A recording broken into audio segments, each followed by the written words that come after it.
오늘은 우리라는 단어의 무게라는 제목으로 같이 은혜 나누기 원합니다. 한 청년이 작은 마을에 이사를 왔습니다. 자기가 앞으로 살 마을이 어떤 곳인지 이제 좀 알고 싶어서 마을을 이렇게 한 바퀴를 돌아봅니다. 그러다가 이 청년이 정자나무에서 쉬고 있는 한 노인을 만나게 되죠. 그래서 묻습니다. 이 마을에는 어떤 사람들이 살고 있습니까? 그러니까 노인이 이렇게 답을 합니다. 청년이 노인이 먼저 이렇게 제가 헷갈렸네요. 마을에는 어떤 사람들이 살고 있습니까? 그러니까 노인이 이렇게 대답했어요. 자네는 어떤 마을에서 왔나? 그 말에 청년이 얼굴을 찌푸리면서 분노에 찬 목소리를 말했습니다. 말도 마십시오. 그 동네는 세상에서 가장 더러운 동네랍니다. 미움과 시기와 싸움과 더러움만이 가득한 인간 지옥 같은 데라 제가 이 마을로 이사를 왔습니다. 그러니까 이제 노인이 혀를 차면서 얘기를 합니다. 안 됐네 청년. 이 마을도 자네가 살다 온 동네같이 좋지 않은 사람들만 살고 있다네. 이렇게 얘기를 했어요. 그리고 이제 얼마가 지나서 한 청년이 하나 또 이사가 왔습니다. 이 청년도 이제 마을을 돌아보다가 이 정자나무 아래서 노인을 만났습니다. 이 청년도 이전의 청년과 똑같은 질문을 했어요. 이 마을에는 어떤 사람들이 살고 있습니까? 그러니까 노인이 똑같은 질문을 다시 되묻습니다. 자네는 어떤 동네에서 살다 왔나?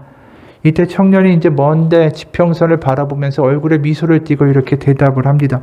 할아버지, 그곳은 세상에서 가장 아름다운 동네라고 할 수 있을 겁니다. 서로 사랑하고 아끼고 도와주며 남의 일을 나의 일같이 해주는 동네였습니다.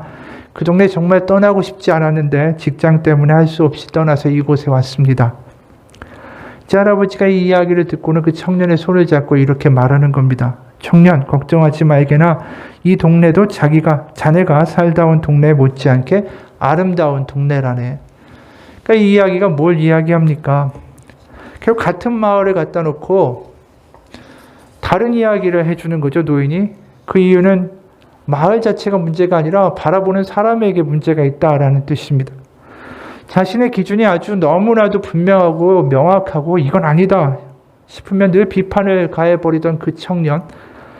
그래서 자기가 보기에는 뭐가 못마땅한 것이 있으면은 이 마을은 엉망이야 이렇게 말해버리는 이 청년은 어디에 가나 모든 마을이 다 그에게는 엉망일 거예요. 자기가 먼저 바뀌지 않는다면 늘 그런 일이 일어나겠죠.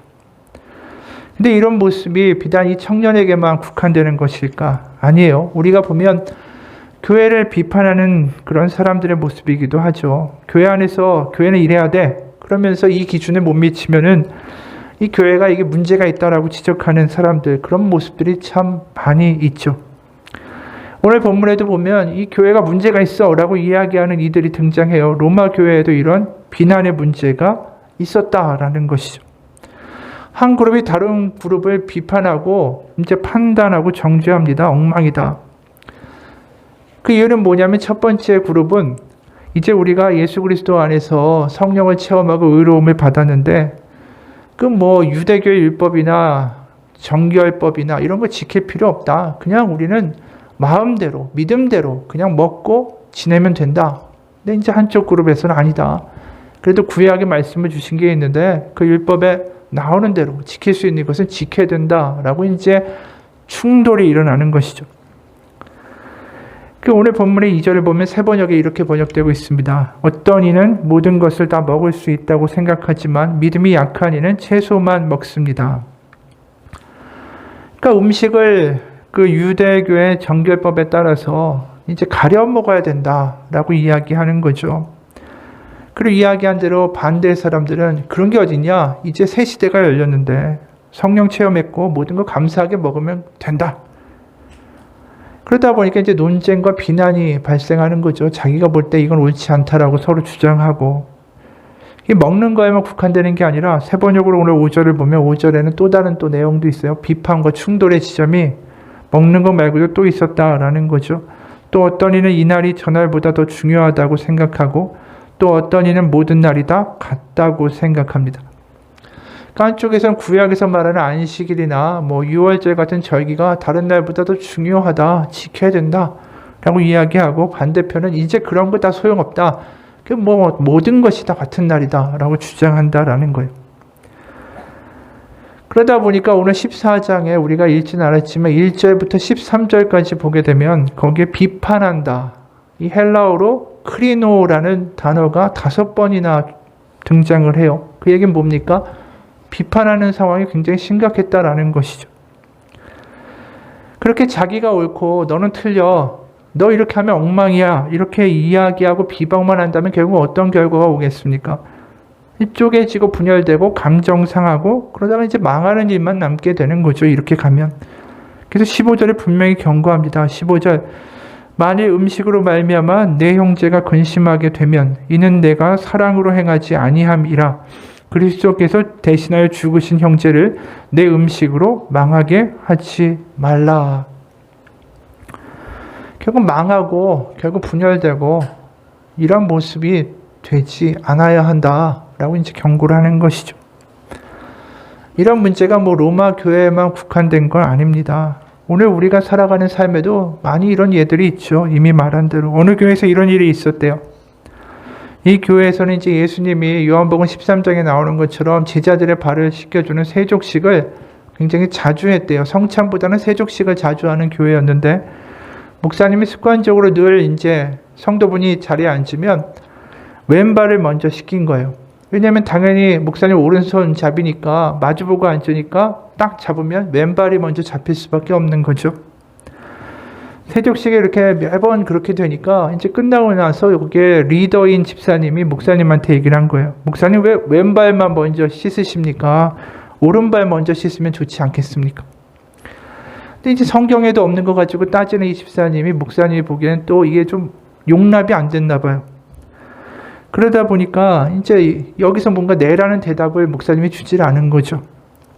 그럼에도 불구하고 집사님이 속으로 생각한 거예요. 그래도 얘기를 했으니까 다음 세족식 때에는 오른발을 먼저 씻겨주겠지. 기대감을 가지고 있었는데 다음 세족식에도 목사님이 왼발부터 씻겼습니다. 그러니까 집사님이 화가 나가지고 교인을 선동해서 교회를 박차고 나가서 새로운 교회를 세웠어요. 교회 이름이 오른발 교회래요. 근데 이게 진짜 미국에 있다라고 하죠. 정말 말도 안 되는 거 가지고 서로 비난하다가 갈라지고 감정 상하고 망하는 거예요. 이게 교회일 뿐이겠어요? 가정에서도 마찬가지지. 이 가정에서 부부싸움 하는 거 보면 큰일 가지고 하는 게 아니라 사소한 것 가지고 싸우고 이야기하다가 감정 상하고 자존심 상하고 그러다가 서로 막 나쁜 말 나가고 그렇게 되는 거 아니겠어요? 서울 총각과 경상도 처녀가 결혼을 했다는 거죠. 어느 날 남편이 우리 국수 끓여 먹자라고 말했어요. 그러니까 아내가 그게 왜 국수냐고 국시지 이렇게 얘기했어요. 둘이는 국수가 맞다 국시가 맞다 이러다가 다툼이 일어났습니다. 그래서 우리 이장님한테 가서 물어보자. 이장님이 이렇게 얘기했다라는 거죠. 국수와 국시는 재료가 다릅니다. 국수는 밀가루로 만든 것이고 국시는 밀가리로 만든 것입니다. 이 말을 들은 부부가 또 물었어요. 밀가루와 밀가리는 어떻게 다릅니까? 그러자 이장님이 이렇게 답했습니다. 밀가루는 봉투에 넣어져 있는 것이고 밀가리는 봉다리에 담겨 있습니다. 이 말을 들은 부부가 이상해서 또 물었어요. 봉투와 봉다리는 또 어떻게 다릅니까? 그러자 이장님이 이렇게 대답하는 거예요. 봉투는 기계로 만든 것이고 봉다리는 손으로 붙여서 만든 것입니다. 이게 귀가 막히고 코가 막히는 대답이죠. 결코 돌이켜보면 결국은 이 애초에 부부가 다투고 비난한 게 아무 의미가 없는 거예요. 그냥 말 때문에 싸운 거지. 왜 우리가 이렇게 싸웠나 싶은 문제였다라는 것입니다. 근데 우리가 그러고 산다라는 것이죠. 교회에서든 가정에서든 무시당했다고 싸우고 이 감정 때문에 서로 말다툼하고 그러다 상처를 주고받죠. 그럼 이런 분열과 비방의 상황들, 내가 옳아, 내가 맞다 그러면서 충돌하는 이 상황에서 과연 해결은 어떻게 해야 될까? 그 해결책에 대한 말씀이 오늘 16절과 17절의 말씀이에요. 먼저 16절에 이런 말씀을 하죠. 그러므로 너의 선한 것이 비방을 받지 않게 하라. 이게 무슨 말입니까? 내가 옳다라는 것을, 내가 선하다고 하는 것을 주장하고 인정받기 위해서 싸우고 밀고 나가다 보면 결국 비방받고 분열되는 상황만 나올 뿐이다. 그러다가 결국 중요한 것을 잃어버린다라는 것이죠. 거꾸로 말하면 내가 옳다 선하다라는 것을 관철시키는 것보다 더 중요한 게 있다라는 거예요. 그게 뭐냐면 17절이에요. 17절에 하나님의 나라는 먹는 것과 마시는 것이 아니요 오직 성령 안에 있는 의와 평강과 희락이라. 그러니까 뭘 먹고 뭘 마시고 이건 먹으면 되고 아니고 이런 문제에 어떤 그 서로 비난하는 거, 이게 옳다라고 주장하는 게 중요한 것이 아니라 진짜 중요한 건 성령 안에서 서로 화평하고 서로 기쁨 안에 거하는 거. 그게 천국이고 그게 하나님의 나라고, 결국 한마디로 말하면 내가 옳다는 걸 관철시키는 것보다 우리라는 관계를 만들어내는 것이 더 중요하다라는 거예요. 그러니까 결국 우리가 가만히 보면 내가 옳다라는 걸 주장하다가 우리라는 게 무너져요. 오늘 본문에서 보면 가장 중요한 단어가 뭘까 생각해 보면 우리라는 단어예요. 우리. 이게 5번이나 나오는데 우리라는 단어가 소중하게 느껴지고 그게 무겁게 느껴질 때 우리는 다르게 반응하게 된다라는 것이죠. 이 우리라는 게 내 안에 굉장히 소중하게 느껴지면 내가 옳다라는 거 인정받기 위해서 관계를 무너뜨리는 어리석은 짓을 하지 않습니다. 왜? 우리가 소중하니까. 이것은 교회뿐이 아니라 가정도 마찬가지고 어떤 공동체도 마찬가지예요. 우리라는 이 단어의 중요성과 무게를 아는 공동체만이 살아남게 되는 것이죠. 어느 분의 이야기예요. 내가 예전부터 알고 지내던 독신 여성 애나는 자녀를 간절히 바랐다. 결국은 이 애나는 늦은 나이에 결혼해서 의료진의 예상을 뒤엎고 건강하게 2 아이를 낳았다. 하지만 자녀에게 완벽한 삶을 주려는 의욕이 지나쳐서 그녀는 결국 어떤 일이 있었냐 하면 두려움과 불안에서 나온 과보로 자녀의 삶을 시시콜콜 다 통제를 했고 결국 그러다 보니까 그녀의 가정은 불행으로 치달았다. 애나의 큰아이는 학교 생활에 적응하지 못했고 심각한 정서장애를 보였고 둘째 아이는 분노장애를 들끓었다. 자녀에게 놀랍고 좋은 삶을 주겠다. 자기가 볼 때 선이라고 생각했던 그녀의 욕심은 결국 자녀를 망치고 말았다라는 것이죠.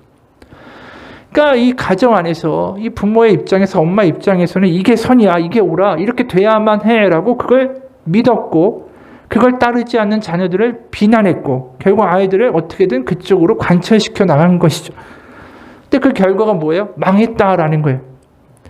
결국 엄마의 생각이 자기가 보기에 옳다라는 게 중요한 게 아니라 우리는 한 가족이야.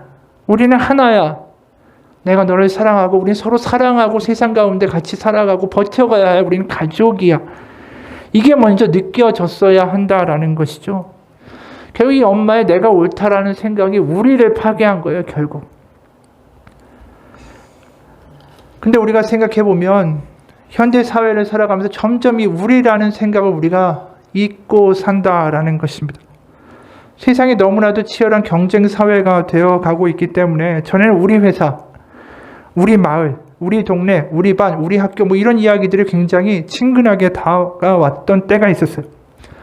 하지만 직장도 이제 평생 고용이라는 게 사라지고 학교 안에서도 어떻게든 경쟁하고 치열하게 자기가 더 잘 나가야 되고 자기의 이익을 얻기 위해서 경쟁하다 보니까 우리라는 말이 너무나도 피상적으로만 쓰인다라는 거죠. 우리라고 말은 많이 하는데 그게 정말 와닿는 우리는 아니었다라는 거예요.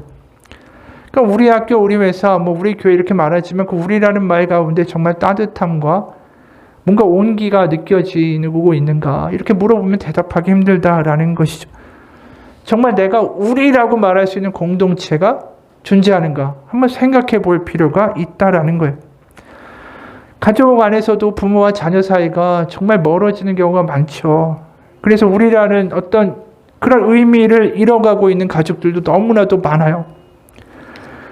옛날에 보면 우리 동네라고 하면 그 동네가 서로 돌보아주고 또 어려우면은 먹을 거 갖다 주고 또 누가 상담하면 같이 그 일을 돕고 이 함께 살아가고 위안과 보호를 뜻하던 때가 있었어요. 우리 동네, 우리 마을 하면.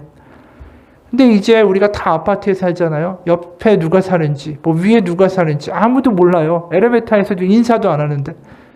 그러니까 우리 마을이라는 것 자체가 우리는 다 잃어버리고 산다라는 것이죠. 전에도 한 이야기인데 어릴 적 우리가 부르던 달 따러 가자라는 동요가 있습니다. 여기에 시작이 이렇게 하죠. 얘들아 나오너라 달 따러 가자. 장대 들고 망태 메고 뒷동산으로 뒷동산에 올라가 무등을 타고 장대로 달을 따서 망태에 담자. 아주 오래된 동요죠. 얘들아 나 오너라 이 달 따러 가자. 이게 너무나도 동심이 가득 담긴 그런 가사죠. 장대로 저 달을 따자. 아이들의 상상력이 아주 그냥 충분히 그렇게 생각할 수 있고 그려지는 그러한 가사들입니다. 근데 이 동요에 2절이 있다라는 거 아십니까? 많은 사람들이 잘 모르죠. 그 2절은 그냥 달 따러 가자, 장대로 이런 상상력의 가사가 아니에요. 낭만적인 노래가 아니라 2절의 가사는 이렇습니다. 저 건너 순이 내는 불을 못 켜서 밤이면은 바느질도 못한다더라. 얘들아 나오느라 달 따다가 순이 엄마 방에다가 달아드리자. 아이들이 장대로 달을 따자고 한 이유는 그냥 놀자라는 게 아니라 재미가 아니라 우리 친구 순이네 엄마가 불을 못 켜서 바느질도 못한다. 그거 알고서 깜깜한 방을 밝혀주기 위해서 달을 따러 가자라고 노래했다라는 거예요. 이게 우리예요. 이게 우리. 우리가 살면서 이 우리라는 공동체가 우리 가운데 회복되어야 됩니다. 코로나를 우리가 지나가고 있죠. 다 어렵고 힘들 때 이거 나 혼자의 힘으로 버텨나간다는 게 얼마나 힘들겠어요. 우리의 삶 가운데, 나의 삶 가운데 우리라는 공동체가 바로 서 있지 않다면 우리가 과연 어디로 돌아갈 수 있겠습니까? 그럼 우리라는 이 단어가 회복되려면 어떻게 해야 됩니까? 그 길은 하나뿐이에요. 내가 옳다라고 주장하는 게 아니라 내 삶에서 하나님이 옳습니다라는 겸손과 깨어짐의 고백이 늘 있어야 되는 거죠. 내가 눈앞에 보이는 거 그냥 반응하기 전에 하나님 제가 옳은 게 아니라 하나님이 옳습니다. 하나님이 어떻게 해야 할지를 제 삶에서 보여주시고 인도하옵소서. 순간순간 하나님의 말씀에 따라서 살아갈 수 있는 우리의 그 겸손의 고백이 결국 우리라는 공동체를 만들게 되는 거예요. 가정이든 일터든 교회든 이 고백이 사라지면 분열이 생기기 시작합니다. 생각해 봅시다. 우리가 내일 일을 아는 존재가 아니에요. 우리 다 부족하고요. 앞으로 무슨 일이 일어날지 아무것도 모르는 존재들 아닙니까? 그런데 거기다 대고 내가 옳다라고 말하는 게 얼마나 답답한 일인지 몰라요. 내가 할 일은 내가 옳다라는 걸 증명하는 데 나 힘을 쓰는 게 아니라 내가 얼마나 연약한 존재인지를 하나님 앞에서 고백하고 하나님의 은혜를 구하고 그렇게 나아갈 때 우리라는 공동체가 탄생하는 거예요. 내가 더 잘 알고 내가 더 낫고 내가 더 똑똑하고 내가 더 맞다라고 고백하는 곳에는 주장하는 곳에는 우리라는 공동체가 절대로 만들어질 수가 없습니다.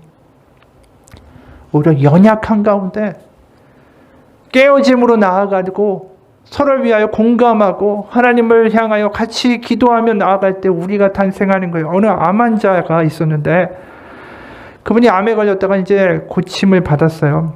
근데 이분이 이제 암에 걸렸을 때 암 환우들, 같은 암 환자들이 모여서 활동하는 인터넷 카페가 있었습니다. 거기서 열심히 활동을 했는데 이분이 이제 암을 낫고 나서도 다른 그 카페에 암 환자였던 그 회원이 하는 식당에 놀러 간 거예요. 열심히 그 카페에서 여전히 활동을 했던 것이죠. 그러니까 그 카페 회원 그분한테 너무나도 후한 대접을 받았어요. 그리고 이분이 이런 글을 썼습니다. 엄마는 내가 늘 암 환우들을 집으로 불러서 밥을 해 먹이고 잠을 재우고 실속 없이 퍼준다고 못마땅하셨다. 그런데 나보다 훨씬 더한 사람을 오늘 보고 대접을 받게 되어 나는 그동안 잔뜩 수그러진 어깨가 펴지는 기분이었다. 그 회원분도 뭐든지 재밌잖아요 라고 하면서 힘들어도 힘든 줄 모르고 이런 일을 했다라고 한다. 암에 걸리면 사람이 이렇게 변하게 된다. 건강을 잃게 되면 가장 부질없는 것이 재물이라는 것을 알게 되고 그것을 위해 살아온 세월이 뒤돌아보게 된다. 돈보다는 사람이 좋고 따뜻한 정이 소중한 걸 깨닫게 되며 남은 인생을 재미있고 의미있게 살고 싶어진다. 암이라는 한마디에 처음 만난 사이라도 같이 눈물이 그렁그렁해지고 서러운 동병상련으로 보듬게 되니 이렇게나 퍼주고 반겨주는 암이 신기할 지경이다. 이번에 투병하느라 결혼이 늦고 아이도 늦게 낳아서 소중한 아들이 아직 7살인 걸 알고는 여동생에게 어린이용 영양제를 챙겨오라고 했다. 고작 작은 약통 하나 드리고는 온갖 호강을 있는 대로 누리고 와서 아직도 어안이 벙벙하다. 엄마는 이모들에게 자랑하느라 전화기에 불이 났다. 내가 오지랖도 넓지 씀씀이가 해프지 사람 좋아한다고 엄마는 늘 구박하셨는데 이번 기회에 확실하게 점수를 땄다. 완치되고 몇 년이나 지났는데 안카페를 떠나지 못하고 머무는 사람이 나뿐만 아니라 꽤 많다. 환자였던 경우도 그렇지만 가족이 암으로 세상을 떠났는데도 카페에서 계속 활동하시는 분도 있다. 떠난 가족이 생각날 때면 동행에 들어와서 글을 읽으며 공감과 위안을 얻는다고 한다. 암에 안 걸려본 사람들은 뭐하러 아픈 사람들끼리 모여서 우울한 이야기를 하냐고 속 모르는 이야기를 하지만 암에 걸려보면 같은 암 환자만이 공유하는 감정이 있다. 그것이 얼마나 끈끈하고 애절한지는 암에 걸려봐야 알 수 있다. 이 글을 읽으면서 그런 생각을 했어요. 이분들이 서로의 얼굴도 모르고 인터넷에서 만났고 과거도 모르고 어떤 삶을 살았는지 모르지만 그래도 단지 암을 겪었다는 그 이유 하나만으로 우리라는 끈끈한 공동체를 만들어내고 있다라는 것이죠. 죽음 앞에서 연약해져 보고 두려워해보고 아파했던 그 동일한 경험이 서로에게 그렇게 퍼주는 우리라는 공동체를 만들어낸 거예요. 더 이상 재물이나 명예나 성공 이런 게 중요한 것이 아니라 그들이 같이 했던 그 아픔의 경험으로 말입니다. 신앙도 마찬가지예요. 우리가 주 안에서 죽고 내가 깨어지고 내가 죄인이고 하나님밖에 없고 이러한 경험들, 성령의 체험들, 그러한 경험들이 우리를 하나로 만든 것입니다. 내가 잘나서 내가 똑똑해서 구원받은 거 아니잖아요. 우리가 어떻게 해서 이 자리에 예배드리겠다고 앉아있게 됐습니까? 하나님의 은혜죠. 못나고 죄 많고 교만한 나를 불쌍히 여기시고 사랑하시고 구원하신 하나님의 은혜가 나를 이 자리에 있게 했습니다. 그게 우리가 모두 다 고백해야 될 고백인 거예요. 그래서 8절과 9절에 이런 말씀이 있죠. 우리가 살아도 주를 위하여 살고 죽어도 주를 위하여 죽나니 그러므로 사나 죽으나 우리가 주의 것이로다. 이를 위하여 그리스도께서 죽었다가 다시 살아나셨으니 곧 죽은 자와 산 자의 주가 되려 하심이라. 이 고백이 우리 가운데 있으면 그 누구도 잘났다라고 이야기할 수 없어요. 모든 게 다 은혜입니다. 우리에게 천국을 허락하시고 죽음을 이기는 부활을 약속하신 거, 그거 내가 잘나서 그렇게 된 거 아니잖아요. 주님의 은혜입니다. 그렇기 때문에 지금 눈앞에 내가 마음에 안 드는 거, 내가 무시당하는 거, 그거 그렇게 중요한 문제가 아닙니다. 생각해 보십시오. 지금 끙끙거리고 분노하고 내가 이거 복수해야 되겠다라고 생각하는 그 어떤 문제도 10년 아니 1년만 지나면 기억도 안 나요. 내가 왜 울었나? 내가 왜 그렇게 씩씩거렸나? 그런데 우리가 죽어서 하나님 앞에 쓴다면 지금 눈앞에 있는 문제가 그렇게 큰 걸까요?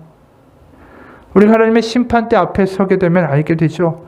가장 중요한 건 내가 얼마나 잘났느냐의 문제가 아니라 내가 나의 삶을 얼마나 사랑하며 살았던가의 문제라는 것. 가장 중요한 건 내가 얼마큼 사랑하며 살았고 내가 우리라는 그 공동체를 만들어가며 하나님이 말씀하신 하나님 사랑하고 이웃을 사랑하는 삶을 살아냈는가. 그게 하나님 심판대 앞에 서면 가장 중요하다라는 것을 알게 될 수밖에 없어요. 그래서 오늘 10절에 이런 말씀이 있죠. 네가 어찌하여 네 형제를 비판하느냐. 어찌하여 네 형제를 업신이 여기느냐. 우리가 다 하나님 심판대 앞에 서리라. 그 앞에 서면 네가 지금 내가 옳다라고 주장하는 거 아무 의미가 없다라는 거 알게 될 것이다. 네가 중요하다고 여겨야 되는 건 바로 사랑이고 그 사랑으로 만들어낸 우리라는 공동체이다. 그게 15절이에요. 만일 음식으로 말미암아 네 형제가 근심하게 되면 이는 네가 사랑으로 행하지 아니함이니라. 여러분, 우리가 구원받고 부름받은 이유는 뭡니까? 나 잘 되려고요? 나 죽어서 천국 가는 보장보험 되려고요? 그거 아닙니다. 하나님이 우리를 부르신 이유는 사랑으로 우리라는 공동체를 만들어 가라고 부르신 거예요. 그게 가정이고요. 그게 교회고요. 그게 일터예요. 우리가 성경을 요약하면 다른 게 아니잖아요. 하나님 사랑하고 이웃 사랑을 하는 거잖아요. 하나님 사랑한다는 건 내가 잘났다라고 말할 수 있는 존재가 아니라는 거 알게 되는 것이고, 이웃 사랑하는 게 뭐예요? 바로 하나님이 주신 그 사랑으로 내가 잘났다고 주장하는 게 아니라 우리라는 공동체를 사랑 가운데 만들어가는 삶이 되는 것이죠. 그래서 19절에 이런 말씀이 있어요. 19절, 그러므로 우리가 화평의 일과 서로 덕을 세우는 일에 힘쓰나니. 우리가 힘을 써야 되는 일이 뭐라고 하냐 하면은 덕을 세우는 일, 화평의 일이래요. 여기 덕을 세운다라는 표현이 우리 한글로는 굉장히 추상적인데, 헬라어 원어로 보게 되면 오이코도메오라는 헬라어예요. 이것은 어디서 나온 단어냐 하면 오이코스, 집, 이란 단어에서 파생된 단어인데, 뜻은 뭐냐면 건물을 짓다라는 뜻이에요. 우리가 해야 될 일은 뭐냐면 건물을 짓는데 힘써야 된다라는 것이죠. 결국 어느 집입니까? 하나님의 집을 만들어 가는데 우리가 힘써야 한다. 우리가 집을 지어간다라는 걸 생각해 보세요. 벽이 혼자서 어떻게 설 수 있어요? 옆에 기둥이 있으니까, 기둥이 잡아주니까 벽이 설 수 있는 거잖아요. 지붕이 어떻게 혼자 있을 수가 있습니까? 벽이 밑에서 받쳐주니까 지붕 위에 올라갈 수 있는 거 아니겠어요? 결국 우리가 하나님의 집을 우리가 같이 지어가는 일이다라는 걸 인식하고 거기 힘쓰다라는 거죠. 우리는 다 그렇게 서로를 지탱하고 중보하며 살아가도록 부름받은 거예요. 주님의 사랑으로 우린 다 연약한 사람이고 은혜가 없이는 살아갈 수 없는 사람들이고, 그러면서 붙들어주고 중보하고 세워주고 기억하고 그렇게 해서 세상의 파도를 믿음으로 넉넉히 이겨나가도록 부름받았다라는 것입니다. 우리가 서로 중보하고 지켜주고 의지하고, 교회에서 그래서 우리라는 게 경험되지 않으면 세상에 어디 가서 그 경험을 하겠어요? 이 외로운 세상을 어떻게 살아갈 수 있겠습니까? 그렇기 때문에 핍박을 받고 박해를 받고 세상 가운데 손가락질 당하던 초대교회에게 가장 중요한 단어가 뭐라고 묻는다면 우리라는 이야기고, 이 덕을 세운다라는 단어예요. 우리가 우리의 하나님의 가정을 이루어가고 하나님의 집을 이루어가고 우리라는 것을 이루어가서 세상에서 말하는 핍박과 고난과 질시와 그 눈빛들을 우리가 이길 수 있는 우리의 힘을 가진 우리의 공동체를 만들어 가야 됩니다. 이 이야기라는 것이죠. 다시 한번 말합니다. 우리라는 공동체를 만들기 위해서 우리가 하나님 가운데 더 약해지기 원합니다. 내가 더 약해지고 은혜를 구하는 사람이 되고 더 간절하게 하나님 앞에 깨어진 사람이 될수록 그곳에 하나님의 생명의 공동체가 시작된다는 것을 기억하시기 바라요. 그곳에 주님이 함께 계세요. 우리가 마태복음 25장을 보면 예수님이 이런 말씀하셨어요. 심판의 때에 양과 염소를 갈라놓는데 하나님의 잔치, 하나님의 나라에 들어갈 양들은 이런 사람들이다. 그게 35절에서 40절이에요. 내가 줄일 때 너희가 먹을 것을 주었고 목마를 때에 마시게 하였고 나그네 되었을 때 영접하였고 헐벗었을 때 옷을 입혔고 병들었을 때 돌보았고 옥에 갇혔을 때 와서 보았느니라. 이에 의인들이 대답하여 이르되 주여 우리가 어느 때에 주께서 줄이신 것을 보고 음식을 대접하였으며 목마르신 것을 보고 마시게 하였나이까? 어느 때에 나그네 되신 것을 보고 영접하였으며 헐벗으신 것을 보고 옷 입혔나이까?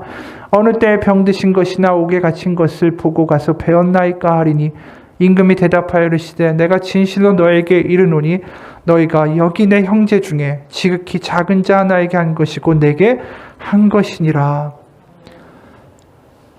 이 일이 우리 가운데 이루어진다면 이건 당연히 우리라는 공동체가 만들어질 수밖에 없어요. 지치고 힘들고 갇히고 헐벗고 목마르고 병들고 줄일 때마다 돌보아주는 공동체. 그곳에 주님이 함께 하신대잖아요. 네가 그렇게 약한 자에게 한 것이 나에게 한 것이다. 주님이 이 땅에 오신 이유가 다른 게 아니에요. 나만을 구원하기 위해서 아니에요. 우리라는 공동체를 만들어내기 위해서. 에덴 동산에서 아담과 하와를 창조하시고 그들이 살아가고 그들이 생육하고 번성하여 하나님의 뜻대로 아름답게 살아가는 모습을 기대하셨던 하나님이 우리의 이 예수 그리스도를 보내심으로 이 땅 가운데 교회라는 신앙 공동체를 만드셔서 아담과 하와가 망가뜨리고 에덴 동산 안에서 쫓겨났던 그 일을 다시 회복하기 원하신다라는 거예요. 결국 그렇게 하나님 사랑하고 이웃을 사랑하고 서로 같이 살아가는, 부딪혀가며 세상의 파도를 이겨가는 우리라는 것을 만들어내기 원하시는 하나님의 꿈, 그 꿈에 우리가 참여하기를 원하십니다. 우리라는 단어가 무겁게 느껴지는, 소중하게 느껴지는 공동체 되기 원합니다. 그러한 가정 되기 원해요. 내가 자식을 어떻게 가르치고 어떻게 성공시키냐가 중요한 게 아니라 바로 내가 내 아이들과 내 아내와 내 남편과 우리라는 하나가 되기 원합니다. 하나님이 주시는 그 사랑의 그 말씀대로 우리가 사랑으로 하나 되는 우리의 가정이 되기 원합니다. 그 기도가 우리 가운데 회복되어야 되는 것이죠. 그거 없이 그냥 냅다 주일날 와서 기도하면서 우리 아이가 성공하고 잘되고 취직하게 해달라고만 한다는 기도만 한다면 그게 하나님한테만 하는 기도가 아니라 아이한테도 하는 말이에요. 늘 그 이야기만 하면서 살 때 아이가 어떻게 살겠어? 우리의 기도가 변하면 아이들한테 하는 말도 변할 수밖에 없어요. 우리가 왜 부름받았는가? 그래서 하나님이 가장 기뻐하시는 기도가 뭐겠습니다? 주님, 제가 죽고 이제 제 안에 창조하신 주님의 사랑으로 우리의 가정이, 우리 교회가 하나 되게 하여 주옵소서. 실제로 우울증을 겪던 어느 자매 이런 고백을 합니다. 이제 수많은 시련과 넘어짐 속에 내가 깨달은 한 가지는 단지 내 눈에 보이지 않는다라는 것만으로 하나님이 저 멀리 계시거나 안 계신다라고 오해하지 않는 것이다. 내가 우울증에 빠진 이 상태가 하나님의 나를 저버리시고 나를 심판하셨다, 벌 주신다라고 생각하거나 두려워하지 않는다. 설사 내 믿음이 흔들려도 나에게는 하나님의 자비가 나를 지키신다라는 것을 늘 알려줄 믿음의 형제와 자매들이 있기 때문이다. 진정한 비극은 우리의 믿음이 흔들거리거나 우리가 쓰러지는 것이 아니다. 진정한 비극은 우리가 스스로 혼자서 그 모든 것을 감당하도록 놔둔다는 사실이다. 비극은 뭐라고요? 혼자다라고 느끼는 것. 교회는 혼자 그 짐을 지면서 겉으로는 오늘도 잘 지내세요? 예, 잘 지내요. 그렇게 얼굴 근사하게 보여주고 다니는 곳이 교회가 아니라는 거예요. 교회는 다 연약한 사람들이 이 땅에서 살아가면서 하나님 믿고 살아가면서 서로 의지하고 중보하고 같이 나아가도록 부름받은 것이 교회라는 것이죠. 괜찮다라고 말하는 게 자랑이 아니라 저 이렇게 힘들어요라고 말할 수 있는 우리가 되기 원합니다. 그렇게 중보하고 격려하며 하나님의 이야기를 만들어가는 그런 교회가 되기를 기도합니다. 마지막으로 이야기 하나만 하고 마치겠습니다.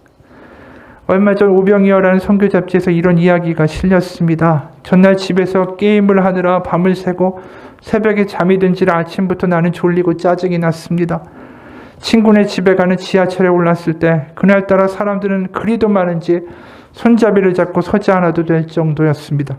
이리 치이고 저리 치이고 혼잡함에 익숙하게 되자 드디어 환승역에 다다랐고 많은 사람들이 우르르 내리기 시작했습니다. 운 좋게도 나는 자리에 앉을 수 있게 됐고 의자에 앉자마자 졸음 때문에 고개는 자꾸 바닥을 향했습니다.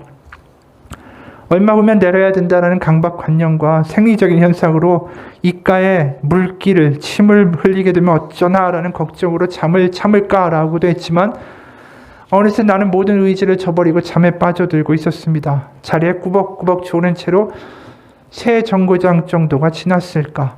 어찌나 큰 목소리였던지 내 잠을 단숨에 빼앗아간 아저씨의 외침.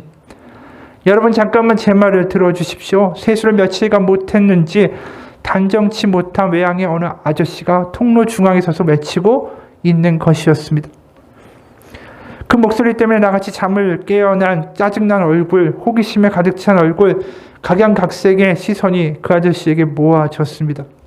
아저씨의 말은 계속 이어졌습니다. 저에게는 3살짜리 딸아이가 있습니다. 그런데 그 아이는 대학병원 중환자실에 누워 있습니다. 언제 죽을지 모르는 불치병을 앓고 있습니다. 라고 말하자 승객들은 또 거짓말을 하는 사람이로군. 얼마나 돈이 아쉬웠으면 딸까지 팔면서 저렇게 구걸할까라는 표정이었습니다. 나도 같은 생각을 하고 있었습니다. 이제 돈을 모금하겠지. 그런 생각에 더 이상 들을 필요가 없겠다라고 생각한 나는 고개를 숙여 잠을 청했고 대부분의 승객들도 무관심한 표정을 지었습니다.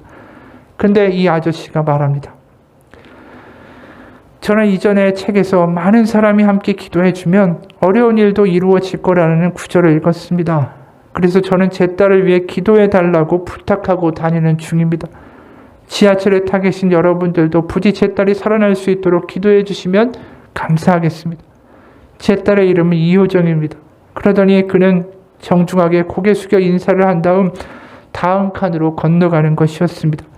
그때 나는 보았습니다. 하나둘 그 아이를 위해 기도하기 위해 조용히 눈을 감는 승객들을. 여러분, 세상의 파도를 혼자 막을 수 없습니다. 우리 없이는 살아갈 수 없어요.